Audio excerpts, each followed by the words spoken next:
بھائیو صلاۃ التسبیح اہل سنت کی بڑی بڑی 4 کتب کے اندر صحیح سند کے ساتھ موجود ہے۔ سنن نبی داؤد میں انٹرنیشنل نمبرنگ کے مطابق 1297 نمبر حدیث، جامعہ ترمذی میں 481 نمبر حدیث، سنن ابن ماجہ میں 1386 نمبر حدیث اور المستدرک للحاکم میں صحیح سند کے ساتھ 1192 نمبر حدیث۔ ان 4 کتابوں میں صلاۃ و تسبیح کی فضیلت اور اس کا طریقہ موجود ہے۔ امام کائنات سید الاولین والآخرین شفیع المذنبین رحمۃ للعالمین سیدنا و مولانا امام اعظم محمد رسول اللہ صلی اللہ علیہ وسلم نے اپنے چچا عباس ابن عبد المطلب رضی اللہ تعالی عنہ کو مخاطب کر کر ارشاد فرمایا۔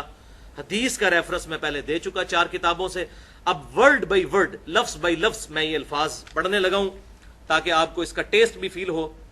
آپ صلی اللہ علیہ وسلم نے اپنے چچا سے فرمایا، چچا جان کیا میں آپ کو کچھ عنایت نہ کروں؟ کیا میں آپ کو کوئی تحفہ پیش نہ کروں؟ کیا میں آپ کو اس عمل کی وجہ سے 10 خصلتوں والا اچھا انسان نہ بنا دوں؟ یہ 10 خصلتیں اس میں آ جائیں گی، جوڑوں کی شکل میں 5 جوڑے آئیں گے اور وہ 10 خصلتیں بن جائیں گی۔ میں گنتا جاتا ہوں۔ تو پھر آپ صلی اللہ علیہ وسلم نے ارشاد فرمایا کہ جب اے چچا جان آپ یہ عمل کر لیں گے تو نمبر 1 اللہ آپ کے اگلے اور پچھلے، نمبر 2 پرانے اور نئے، نمبر 3 جان بوجھ کر کیے یا انجانے میں کیے، نمبر 4 چھوٹے اور بڑے، چھوٹے اور بڑے کبیرہ بھی، اور نمبر 5 چھپے ہوئے اور ظاہر تمام گناہ معاف کر دے گا۔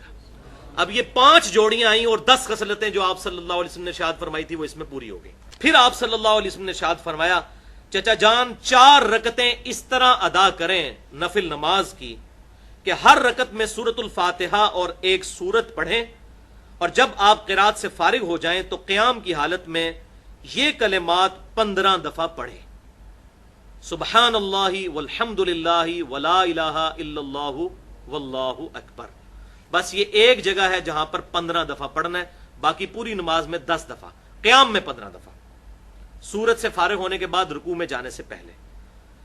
پھر آپ رکوع میں جائیں اور رکوع میں انہی کلمات کو 10 مرتبہ دہرائیں، پھر رکوع سے اٹھ جائیں اور 10 بار یہی کلمات پڑھیں، پھر سجدے میں جائیں اور ان کلمات کو 10 دفعہ پڑھیں، پھر سجدے سے سر اٹھائیں یعنی دونوں سجدوں کے درمیان جو جلسہ ہے اس میں 10 مرتبہ پڑھیں، پھر دوسرے سجدے میں جائیں اور اس میں 10 مرتبہ اس تسبیح کو پڑھیں، پھر سجدے سے سر اٹھائیں اور قیام میں جانے سے پہلے یعنی جلسہ استراحت کے اندر دوسرے سجدے کے بعد پھر بیٹھ جائیں، جو ہم بیٹھتے ہیں لیکن عام نمازوں میں اس میں کچھ تسبیحات نہیں پڑھی جاتی، لیکن صلاۃ و تسبیح میں اس دوسرے جلسہ استراحت میں یہ 10 دفعہ پڑھیں گے، تو یہ کل ایک رکعت میں 75 مرتبہ ہو جائیں گے۔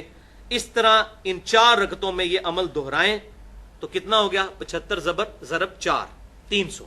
اور پھر آپ صلی اللہ علیہ وسلم نے پھر 5 باتیں ارشاد فرمائی، چچا جان ہو سکے تو یہ نماز روزانہ ادا کریں، اگر روزانہ نہ ادا کر سکیں تو ہر جمعے کو ادا کر لیں، ہر جمعے کو ادا نہ کر سکیں تو ہر مہینے میں 1 مرتبہ ادا کر لیں، اگر ہر مہینے نہ پڑھ سکیں تو ہر سال میں 1 مرتبہ، اور اگر سال میں 1 مرتبہ بھی نہ پڑھ سکے تو چچا جان زندگی میں 1 دفعہ اس نماز کو ضرور پڑھیے گا۔